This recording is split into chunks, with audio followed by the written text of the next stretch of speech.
Häzirki wagtda hormatly prezidentimiziň başçylygynda ýurdumyzyň UNESCO bilen köp ugruluk gatnaşyklarynda tebigatyň goruglygyny aýratyn orun degişli bolup durýar. Şeýle täsirlikler mekany Balkan welaýatynyň çäginde deken. Ýurdumyzyň Gülbatar tebitiniň täsiriniň biodurlygy we kenar ýakadaky gadymy ýadygarlykları, tebi gözellikleri şol sanda Läbik patlawuklary bilen hem köpleriň unus merkezindedir. Läbik wulkanlarynyň ensemesi Balkan welaýatynyň Esenuly etrawynyň çäginde ýerleşýär.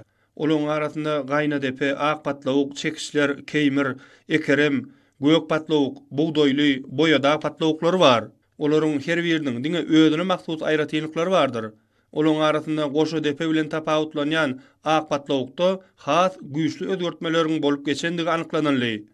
Oňa bu hatardaky patlawuklaryň iň ulsy diýmek bolar. Munyň özi Ak patlawukda öňkä garagynda has köp we kuwwatly Läbik akymynyň hereket edýändigini tasdiklaýar. Ýokardan akýan Läbigiň günüň dowamında renkini üýtgedip durmagynyň özem täsin hadisadyr.